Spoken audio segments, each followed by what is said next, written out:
Welcome to Busy Research, the podcast where business meets data and insights drive success.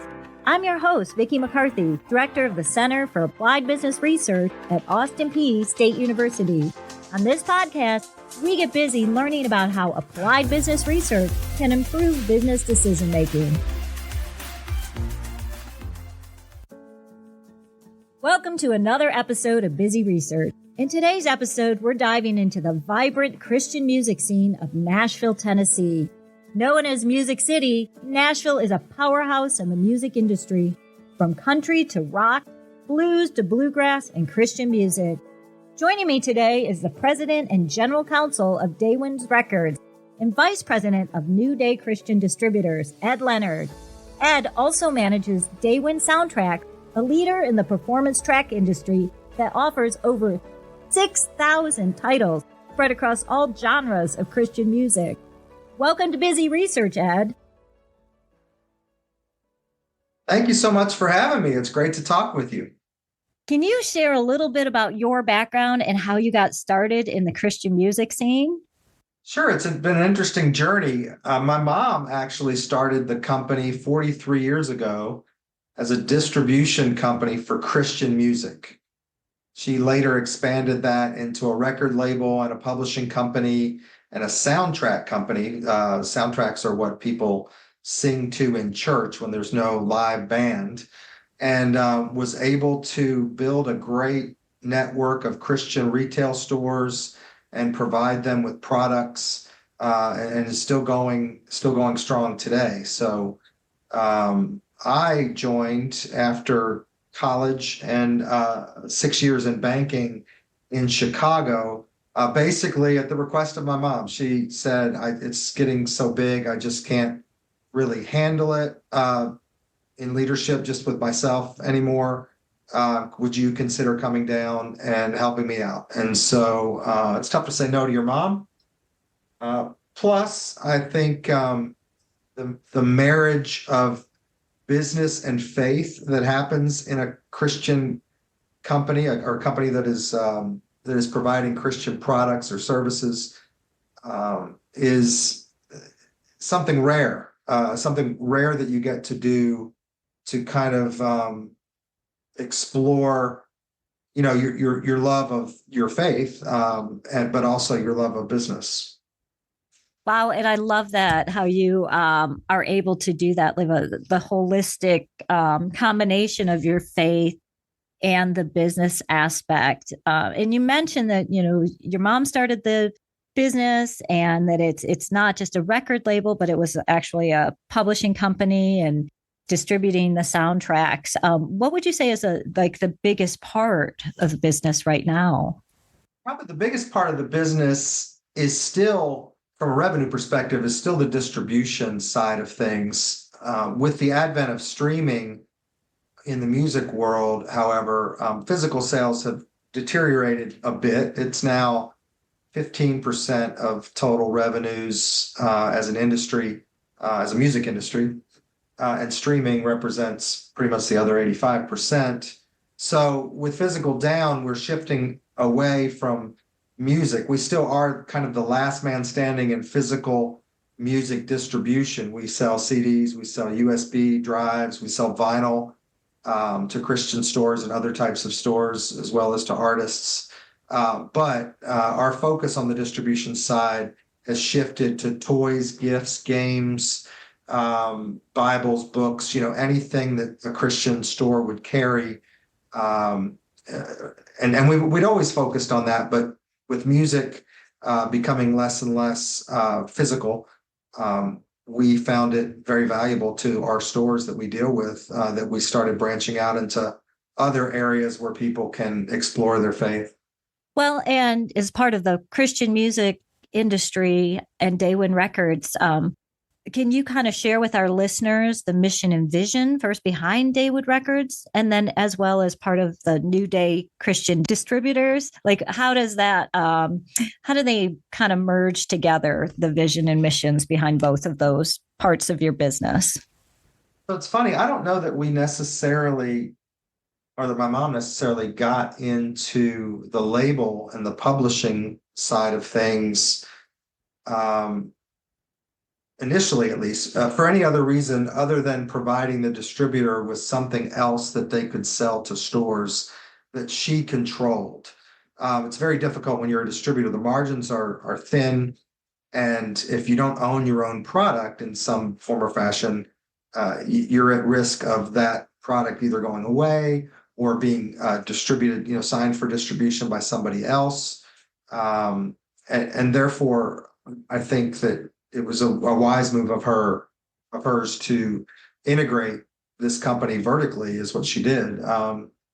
She started with a soundtrack product that she could sell to stores, and then she added a label that could, where we could record artists, and those could be sold to the stores, and then a publishing company to write the songs for the artists who we were recording, and then studios to record the music in.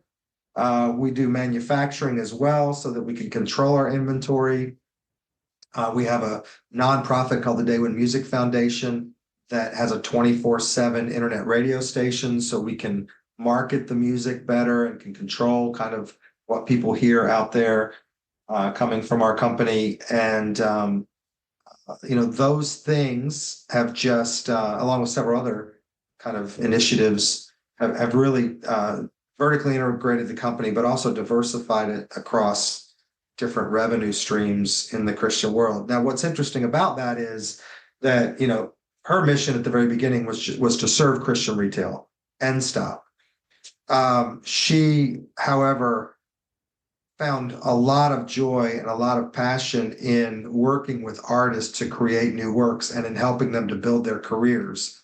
And so if you think about, the people behind the scenes of Christian artists and what Christian artists actually do, collectively, those people are reaching people with the gospel of Jesus Christ through music, really all over the world. And she has sort of positioned herself as someone who is in the background, investing in these initiatives and giving people that go to church tools to sing their favorite songs, in a small church or whatever on a Sunday, all the way up to, financially backing great artists that are touring all over the country and even the world, and being shown on television and heard on the radio and things like that. So the vision is certainly expanded from where she began, which quite honestly was A, to keep food on the table, but also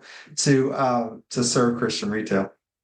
Wow. And it sounds like your mom was a business leader way ahead of her time because I talked to my students in strategic management about vertical integration as a strategy for your businesses and diversifying revenues. And it sounds like your mom probably should be teaching that stuff also as the way she has grown the business. And I love how it starts with a simple mission of wanting to share and serve the Christian music industry, and then has grown into what sounds like a pretty big powerhouse of a business. Yeah, she is 78 and still comes to work several times a week, and she likes to handle the money. She for years was the head of sales. The only salesperson for the first couple of years.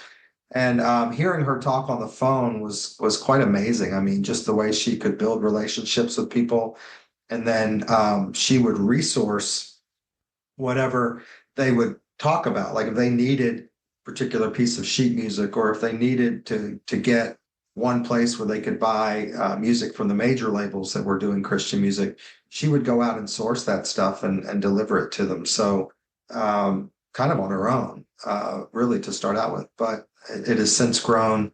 We have about 50 plus employees that, that still, several of them still talk to the stores every week. And a lot of the rest of them are involved in helping fulfill other products, or like customer orders for other products, or do the music side and the publishing side of things.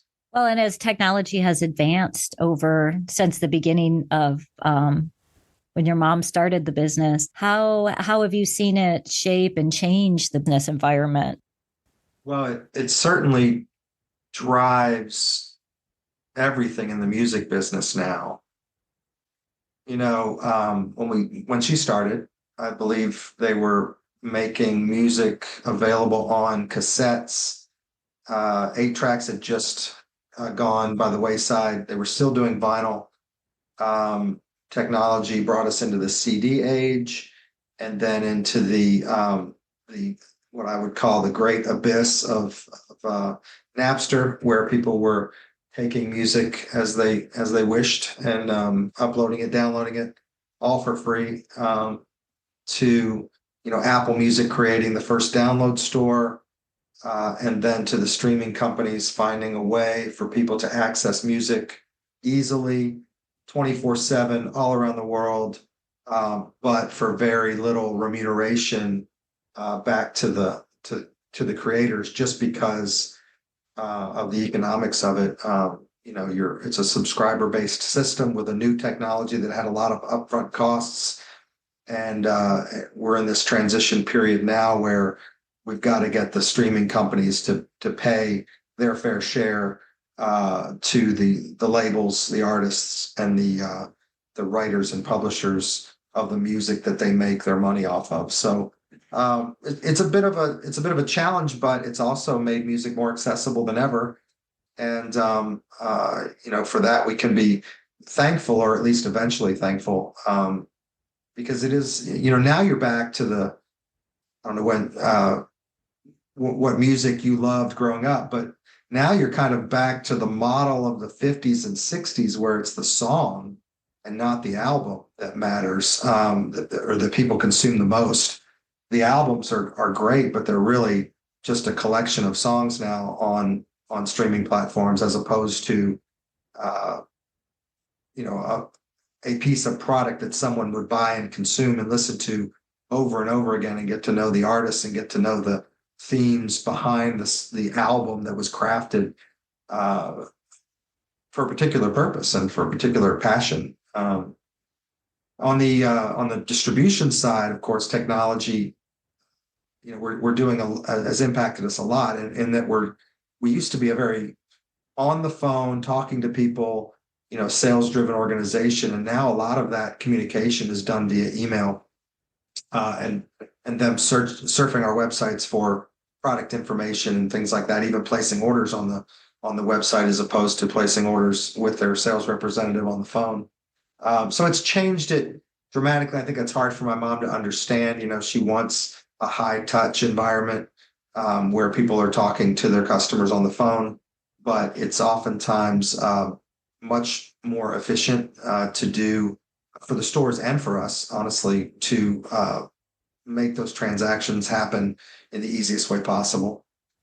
Right. And I do want to dive into that e-commerce and web presence a little more, but I have a quick question related to what you were talking about with the advent of streaming and the songs versus an album. Do you think that the new interest and rising interest in vinyls will kind of see us go back to that, focusing more on the album and the artist, or is that not really that big of a movement? I really do. I think that the vinyl revolution, if you will, vinyl was basically dead in the water. And with the advent of streaming, I think that for people who really do love the artist and the music outside of just, song by song, consuming it song by song, I think that vinyl is absolutely the way that they're experiencing that now. It's a warmer sound when you hear vinyl, even the pops, as odd as that seems, to hear pops in your music.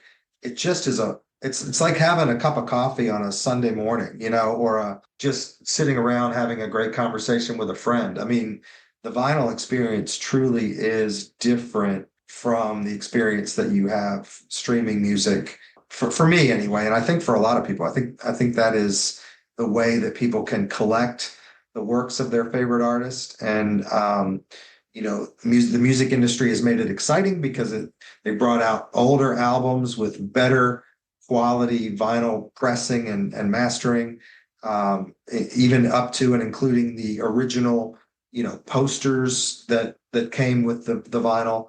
And of course, the liner notes are much more interesting, or make music much more interesting than just hearing a song, on a streaming platform or on the radio. So I do believe, I think you're right about that. I think vinyl has really, and people are even now kind of getting back into CDs a little bit more, the physical piece. I was in Amoeba Music in Hollywood, California, which is one of the biggest record stores in the country, and was pretty surprised to see that not only was the CD section very large and equally as large as the vinyl section, but the vinyl section, which 5 or 6 years ago used to be comprised of mostly used vinyl, was now more new vinyl, newly manufactured vinyl than it was used vinyl. And so that's a reflection of where people's tastes are. They're willing to spend more for that vinyl experience, and the packaging that goes along with it. It becomes a collectible. If we were on screen right now, right over my shoulder, you'll see I've got a collection of a couple hundred records that are kind of the records that I love the most, and I have bought new copies of remastered versions of albums that I already had. So it does enable people an opportunity to really delve into music and collect it and consume it as an album art form rather than just a song form. And what I love about it too is it's transcending generations. That my kids are just as interested in buying vinyls as I was. I still call them records, like I heard you say, and they'll be like, "No, Mom, it's a vinyl. It's not a record." But I've been really tickled to see this vinyl revolution because I think you're right. It makes it a more meaningful experience to me personally. Like you, I love that you described it as having a cup of coffee on a Sunday morning. I think that is just a perfect analogy to it. So thank you for that. Absolutely. I knew we were on the right track with vinyl when my son came to me a couple months ago and said, I've been really listening to this band that you might know, Steely Dan, and I just love what they do. And I'm like, okay, finally you get it. I mean, for me, that's one of the ultimate, musical bands, if you will. And I love that he had discovered that, and of course, I tried to feed into that and buy him a couple other vinyls that he didn't have. So, it's really neat and a great way to connect with that younger generation for sure. That's great. Yeah, I love that. Well, so going back to when you were talking about the e-commerce and your web presence, that's changed how you do business and for the good in terms of reach and efficiency. But I can see where some of the wanting to have a high touch too and being personable that could interfere with that. But what do you see as the biggest benefit of your company shifting from more of the brick and mortar type of stores to e-commerce and having more of a web presence? I think that number one, the web presence is you can't be a company without it anymore, and above and beyond that, social media has just changed everything about how you can connect with people in their homes. The ability of an artist to directly interact with their fans on a daily, weekly, hourly, even basis is unprecedented. Used to be. Even with technology, you would sign up for an email blast from your favorite artist, and maybe they'd send something out once a month or once a quarter or when they had a new release.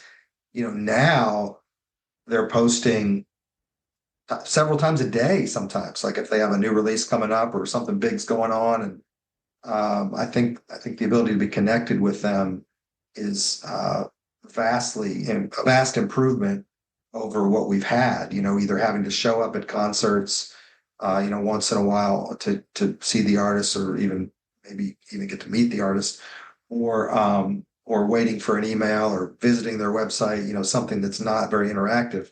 And not that social media, not that they're answering your comments on social media, but at least they're more frequently posting and being accessible and sharing kind of the behind the scenes things that fans love about the artists that they follow. So that from that perspective, technology has been a game changer in a way, not just related to streaming.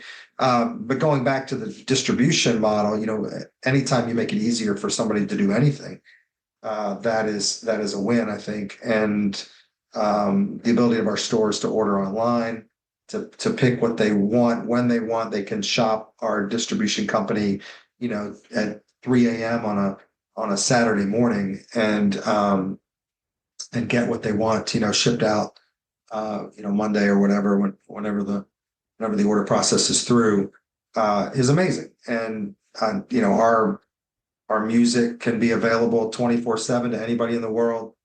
That's unbelievable. It used to be we had to wait for it to get into stores in order for somebody to perhaps find it. And now they can't avoid it. I mean, they can access it at any moment of any day when they need to pick me up. With our music, it's so much about the messages, the messages of hope that are contained within the music. So just imagine, you're at your worst moment at 3 a.m. on a Saturday morning, and you can access music that literally will change your life, change the direction of your life.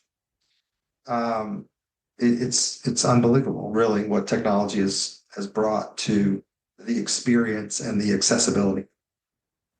Well, and it's very clear that Daywind's Records and New Day Christian Distributors are deeply committed to advancing the distribution and creation of Christian music. Can you share any exciting projects or collaborations that your company is working on right now? Sure. Well, I will say this too. We expanded into choral music about 9-10 years ago, and then really expanded it coming out of COVID. Choirs were shut down during COVID pretty much entirely. And there is no better way for somebody to engage in their local church than to sing in a choir. I mean, you hear about it all the time, right? People that grew up singing, Whitney Houston grew up singing in a choir, or CeCe Winans grew up singing in a choir. Those opportunities are just so instrumental in building our next group of artists in whatever genre. But we find that very valuable, and so we reinvested into those choral offerings coming out of COVID, and that has been a really nice new thing for us to do, and has given us a connection with thousands of churches directly that we've never had before. And so getting that feedback and from them as to what kind of music they're looking for to sing in their churches is a really neat thing. Another thing we did about 6 or 7 years ago is we started a bluegrass label. So there's no better music, no better creatives in music than people who play bluegrass music. It is a wonder to watch them play their instruments in the way that they do. And we started a secular bluegrass label 6 or 7 years ago with a guy we'd worked with in the past, Jerry Salley, and it's done phenomenally well. And what's interesting about it is that we're at our core a Christian company. That bluegrass label was not designed to be a Christian bluegrass label. It was designed to be a secular bluegrass label. But all of the people who have signed with us are Christians, and that wasn't intentional. It's just kind of how I think God worked it out for us. And so we're able to take the gospel music that they often do in bluegrass form and do more with it maybe than they were able to before in terms of exposure, just because we've got that other set of skills on promoting Christian music and gospel music that maybe other labels or whatever don't necessarily have. So those have been two main kind of business initiatives. But in terms of a specific new project, we've got a project called Blue Collar Gospel, which is a collaboration project that is bluegrass gospel. We worked with a writer by the name of Rick Lang, who we had worked with on a Grammy-nominated project several years ago, and this is kind of the follow-up to that. And what it is Rick's co-writing sessions, crafting these fantastic bluegrass gospel songs, and then collaborations between some of the best artists in bluegrass to make it really sing, if you will. And we're really proud of that. In terms of other, artists and things like that, we've got another great bluegrass artist called Authentic Unlimited that is equally as interested in bluegrass and gospel. And so for the second time, they're dropping both a secular bluegrass record and a gospel record at the same time here in the next few weeks. And then on the Southern gospel side, one of our greatest artists, we've been involved with him for many, many years now. Joseph Habedank is coming out with a recording where he is really trying to broaden his base and broaden the reach of his music. And so therefore he's experimenting with people who produce and write contemporary Christian music and seeing how that meshes with his writings of Southern gospel music and really expanding maybe the sound and the possibilities there, different ways to tell a story. And so we're really excited to be on this journey with him. And, those are three of the key releases that we have coming out soon. Another artist by the name of Scotty Inman, who has fronted one of the most awarded bands in the past 20 years, the Triumphant Quartet. He was their lead singer for years, and now he's going out on his own. And he's got more of a country gospel feel and just a great guy and a great songwriter. So we're so proud to be working with him.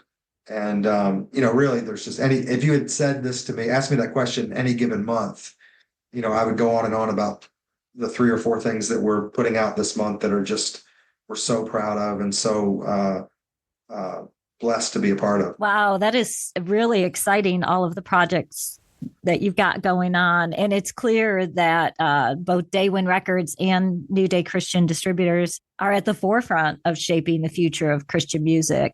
So before we wrap up, and you've shared a lot of exciting news about what's going on, but is there anything else that you think our listeners would like to know?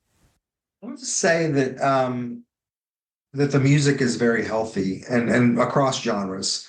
The Gospel Music Association, which I've done a lot of work with in the past, they do a fantastic job presenting the Dove Awards and really trying to get the community together to really break down barriers of communication, whether that be the style of music that you're a part of, or even creating, a racial diversity in their offerings. Really going not above and beyond, but in the way that they should to get people together in this music rather than keep them apart. So, it's kind of a natural separation when you talk about genre, just based on the music that you're singing. But you're seeing a lot of collaborations now. You're seeing a lot of just great music being written and produced, and that's across the contemporary Christian field, the worship field, gospel music, Southern gospel music, Latin gospel music. I mean, the Latin Christian music is a phenomenal growth area. It's funny in the Latin world, some of those artists who I've never even heard of have bigger social followings than the major artists in contemporary Christian and gospel music today. That market, that fan is very connected socially with their artists, and it's been great to learn about that and to meet people that are doing that, to really see the worldwide reach of Christian and gospel music and how it impacts God's church around in every country in the world is really wonderful, and it truly shows that nothing can stand in the way of it, in the way of that message being shared. But it's such a hope-giving and life-fulfilling type of music that it just needs to be out there, for society to find their way, and at the very least, it's very positive and morally affirming music, but at the very most, it changes lives, which is what we're about doing here and what our industry is about doing. And that is, changing someone's lives at any moment of the day by giving them the gospel of Jesus Christ through music. So, well, Ed, thank you for sharing such an uplifting message and also insights into the Christian music industry. It's been such a pleasure having you on our show.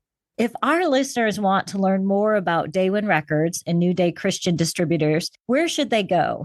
On the record side, I would just go to daywindrecords.com or billybluerecords.com, which is the bluegrass side. And then for distribution, it's more B2B. So, that's newdaychristian.com. But there's a site called daywind.com, daywind.com, that offers a lot of Christian resources for people if they're interested in buying them for themselves. And that houses our 6,000 accompaniment track collection as well, where people can sing to over 6,000 songs on Sundays if that's how they choose to participate in their worship services. And I will include all of those links in our show notes. So as listeners that are interested, they can just click right on those links and find what they're looking for. That's wonderful. Thank you so much. It's been a pleasure to reconnect with you and to be a part of this. This is great. And to our listeners, thank you for tuning in to another episode of Busy Research. If you enjoyed this episode, don't forget to subscribe, and we'll catch you in the next episode of Busy Research. Until then, stay curious and stay busy.